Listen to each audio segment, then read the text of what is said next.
All right, what's going on, y'all? AB the Sovereign back on the scene. Today it's 1/22/2019. Yesterday we were observing the birthday of a very great man, Martin Luther the King Jr. Yesterday we saw about 8 or 9 games played in the NBA. More games than I'm used to seeing. I'll tell you that much. They are really getting their money's worth these days with the NBA games. But in observance of MLK game, we had games up and down the league. So first thing that I want to drop in on, spread a little information on is the Knicks and Thunder game. That game ended with a 18-point victory for the OKC Thunder, and Knicks dropped another one. It's unfortunate because there were some good things to take from that game. Hardaway Jr. did come alive, scored 23 points in only 27 minutes of action. Alonzo Trier, one of the young guards on the team, dropped 16 off the bench. As far as the rest of the team is concerned, as we know, going up against OKC, that's a superior team. Highly talented. You already know what names are on that squad, so don't need to bring them up. What did disturb me a little bit was that Newsweek reported that Frank Ntilikina is possibly on the trading block. I don't like the idea that the Knicks have historically been very short of patience in the last couple of years in relationship to their young players. Like I said, I've seen this before. They prematurely dealt Wilson Chandler many years ago. They prematurely dealt Danilo Gallinari many years ago. They did the same thing to Iman Shumpert. New York is one of the hardest markets to play in. You kind of have the media against you. Fans will turn on you in an instant if they feel like you're not producing the way that they want you to. And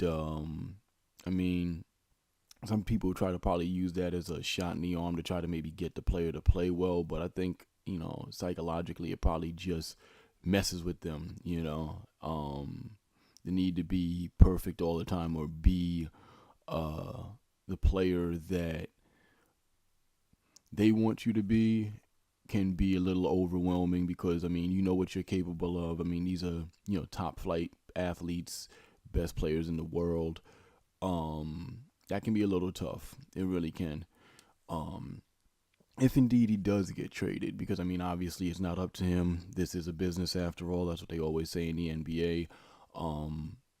He'll still have the opportunity and tools to excel and do well maybe with another franchise. Because let's face it, the Knicks upper management, they leave something to be desired. It's been that way for about 20 years. So that's one of the reasons why I'm not like a humongous fan of the Knicks. Not because of the team or the players that they have, but rather the organization. They're still doing these psychological ploys and tactics in order to try to get their guys to do better instead of just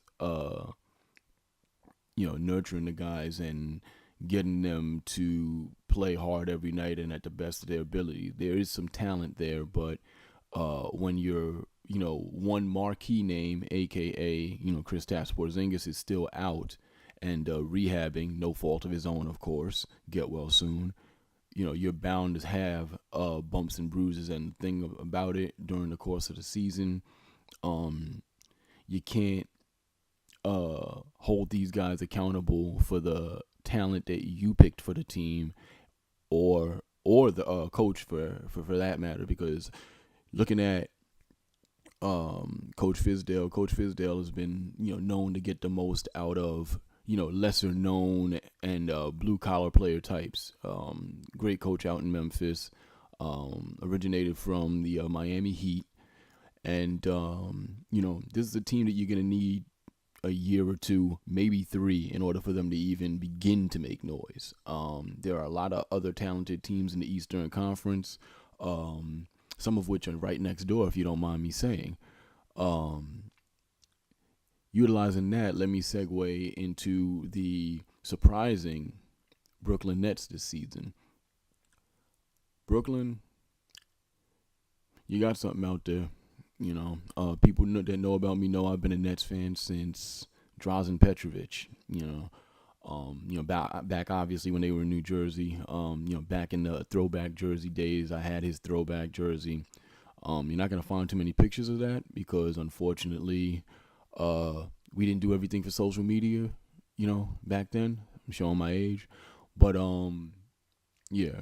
I've been through the Drazen Petrovic days, Kenny Anderson, Derek Coleman, Chris Morris, Kendall Gill, Kerry Kittle, Sam Cassell, Keith Van Horn, Stephon Marbury, Lucius Harris, heck, Devin Harris. That was when the team was like 12-70.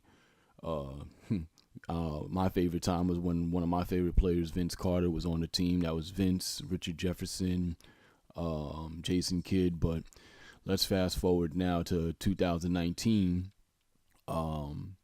We got some great guards on the team, obviously. There's D'Angelo Russell, Spencer Dinwiddie's rounding into form.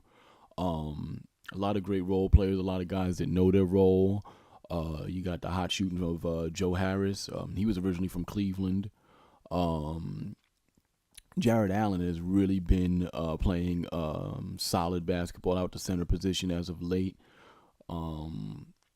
Defensively, takes on all comers, blocking shots, catching alley-oops, finishing strong around the basket, like a center's supposed to.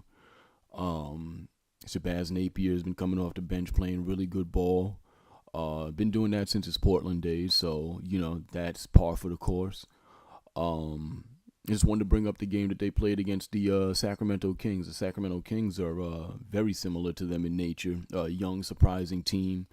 Got out to a hot start. My brother, one half of the two-man game, AJ, he made me a believer in the Kings. And, I started paying attention to them. The fantastic Mr. Fox, De'Aaron Fox, Buddy Hield, Willie Cauley-Stein.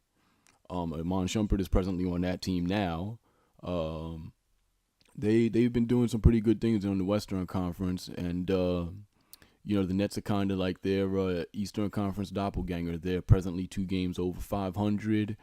And despite injuries, definitely have given me reason to pay attention to them. If you guys remember earlier on, late 2018, I was, making an impassioned plea for Kevin Durant to, consider coming to the Nets. Consider it. Instead of the Knicks, because like I said, it's low risk, high reward. Oh, we've got some talent out here. Definitely have some talent. The only thing that's missing right now is Karis LeVert. And, as you can see, guys have stepped up to the challenge in his absence and continue to play well under Coach Atkinson. We just need that one, one scorer, pure scorer. And D'Angelo Russell is one of the pure scorers in the league right now. He's on a remarkable tear as of late, last for about 10 games, I would say. But, just that natural scorer, that one person that literally you have to respect on the net so that everybody ends up eating, that's the kind of guy that we need on the team, that one marquee name. So going back to the Kings game, the score was 123-94. I mean, they dominated from start to finish. You saw crisp passing, impassioned defense, guys sharing the ball, making the extra pass, making their jump shots, finishing strong, dominant performance overall. Really like, once again, what D'Angelo Russell's been doing lately from the guard position. He's become a not only a scoring leader, but at the same time also, mentally tough. The same thing that they kind of gave up on with him in the Lakers, on the Lakers. He's now thriving, albeit on a maybe quote unquote lesser known franchise. But, when you're away from the glare and the bright lights and the, overblown expectations of the major market teams, guys can sometimes thrive and end up playing a lot better. It's not to say that they can't step up and play when, there are things on the line such as, playoff berths, or it's a game 7 or something like that. It's just more, they have the freedom to, play the way that they need to, not only for themselves, but their coaches and their fellow teammates as well. So as a result, I definitely got to say, D'Angelo Russell, keep up the good work out there. And obviously the rest of the Nets keep up the good work.